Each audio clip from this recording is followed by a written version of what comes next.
السلام علیکم ورحمۃ اللہ وبرکاتہ۔ ایک دو ویڈیو سے میں آپ کو صبر کے تعلق سے کچھ حدیثیں سنا رہا ہوں۔ اسی سلسلے کے کچھ اور حدیثیں آگے بھی ہیں اور کچھ بہت بڑی بھی ہیں، تو اللہ تعالی ہمیں حدیثوں کو سن کر اس پر عمل کی توفیق عطا فرمائے، آمین یا رب العالمین۔ تو بسم اللہ الرحمن الرحیم۔ وعن انس رضی اللہ عنہ قال سمعت رسول اللہ صلی اللہ علیہ وسلم یقول ان اللہ عز وجل قال اذا ابتلیت عبدی بحبیبته فصبر عوضته منہم الجنہ یرید عینہ، رواہ بخاری۔ یعنی حضرت انس رضی اللہ بیان کرتے ہیں کہ میں نے سنا رسول اللہ صلی اللہ علیہ وسلم فرماتے تھے، اللہ تعالیٰ فرماتا ہے جب میں اپنے بندے کو اس کی دو پیاری چیزوں کے ذریعے سے آنکھوں سے محروم کر کے آزماؤں اور وہ اس پر صبر کرے تو میں اس کے بدلے میں اسے جنت دوں گا۔ اور آگے حدیث ہے کہ عن ابی عبد الرحمن ابن عبد اللہ ابن مسعود رضی اللہ عنہ قال كأنّا انظر الى رسول اللہ صلی اللہ علیہ وسلم یحکی نبیا من الانبیاء صلوات اللہ وسلامہ علیہم ضربه قومه فأدموه وهو يسمع الدم عن وجهه يقول اللهم اغفر لي لقومي فإنهم لا يعلمون، متفق علیہ۔ حضرت ابو عبد الرحمن عبداللہ ابن مسعود رضی اللہ تعالیٰ عنہ سے روایت ہے، وہ کہتے ہیں گویا میں رسول اللہ صلی اللہ علیہ وسلم کو انبیاء علیہ السلام میں سے کسی نبی کا واقعہ بیان کرتے ہوئے دیکھ رہا ہوں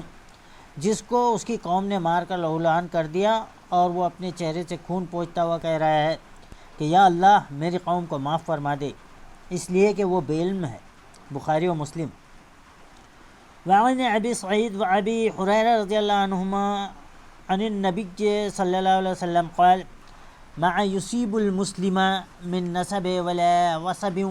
ولا هم ولا حزن ولا عزا ولا غم حتى الشوكة يشاكها إلا كفر الله بها من خطاياه، متفق علیہ۔ حضرت ابو سعید اور حضرت ابو ہریرہ رضی اللہ عنہما سے روایت ہے کہ نبی کریم صلی اللہ علیہ وسلم نے فرمایا مسلمان کو جو بھی تکان، بیماری، فکر، غم اور تکلیف پہنچتی ہے، حتیٰ کہ کانٹا بھی چبھتا ہے، تو اس کی وجہ سے اللہ تعالیٰ اس کے گناہ معاف فرما دیتا ہے، بخاری و مسلم۔ وعن ابی ہریرہ رضی اللہ عنہ قال قال رسول اللہ صلی اللہ علیہ وسلم من یرید اللہ بہ خیرا یصیب منہ۔ حضرت ابو ہریرہ رضی اللہ عنہ سے روایت ہے کہ رسول اللہ صلی اللہ علیہ وسلم نے فرمایا جس کے ساتھ اللہ تعالیٰ بھلائی کا ارادہ فرماتا ہے اس کو مصیبت سے دوچار کر دیتا ہے، بخاری۔ وعن انس رضی اللہ عنہ قال قال رسول اللہ صلی اللہ علیہ وسلم یا متنسا لا یتمنین احدکم الموت لضر اصابه فإن كان لا بد فعلا فليقل اللهم احيني ما كانت الحياة خيرا لي وتوفني اذا كانت الوفاة خيرا لي، متفق علیہ۔ حضرت انس رضی اللہ عنہ سے روایت ہے کہ رسول اللہ صلی اللہ علیہ وسلم نے فرمایا تم میں سے کوئی شخص کسی تکلیف کی وجہ سے جو اسے پہنچی ہو موت کی آرزو نہ کرے، اور اگر اس کے بغیر چارہ نہ ہو تو اس طرح دعا کرے کہ اے اللہ تو مجھے اس وقت تک زندہ رکھ جب تک کہ زندگی میرے لیے بہتر ہو، اور اس وقت مجھے فوت کر دے جب وفات میرے لیے بہتر ہو۔ وعن ابی عبداللہ خباب بن الارت رضی اللہ عنہ قال شکونا الی رسول اللہ صلی اللہ علیہ وسلم وهو متوسد بردة له في ظل الكعبة فقلنا الا تستنصر لنا الا تدعو لنا فقال قد كان من قبلكم يؤخذ الرجل فيحفر له في الأرض فيجعل فيها ثم يؤتى بالمشعر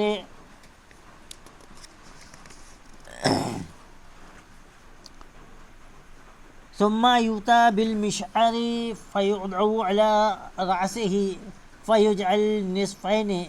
ويمشط بأمشاط الحديد ما دون لحمه وعظمه ما يسده ذلك عن دينه والله لا يتمن الله هذا الأمر حتى يسير الراكب من صنعاء إلى حضر موت لا يخاف إلا الله وذنب على غنمه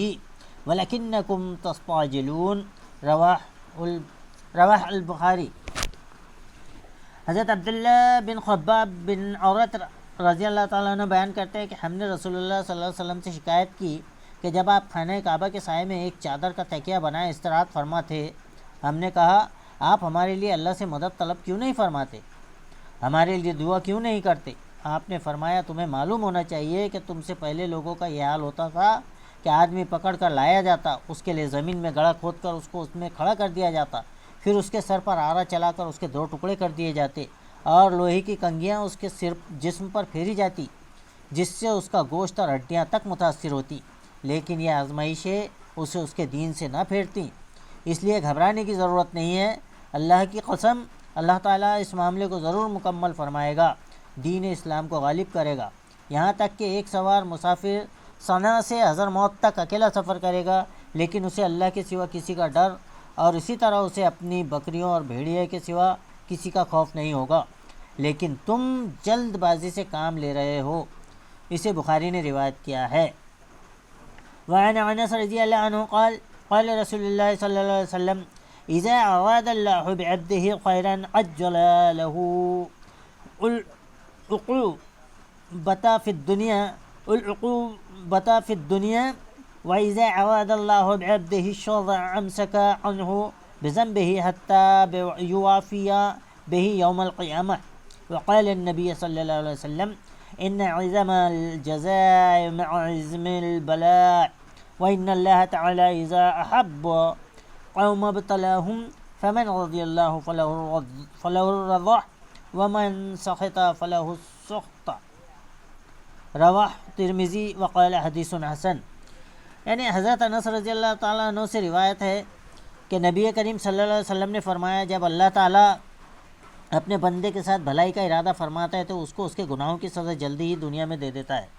تکلیفوں اور آزمائشوں کے ذریعے سے اس کے گناہوں کی معافی کا سامان پیدا کرتا ہے، اور جب اپنے بندے کے ساتھ برائی کا ارادہ کرتا ہے تو اس سے اس کے گناہ کی سزا دنیا میں روک لیتا ہے، یہاں تک کہ قیامت والے دن اس کو پوری سزا دے گا۔ نبی کریم صلی اللہ علیہ وسلم نے مزید فرمایا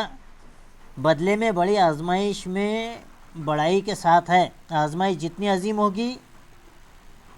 یعنی نبی کریم صلی اللہ علیہ وسلم نے مزید فرمایا کہ بدلے میں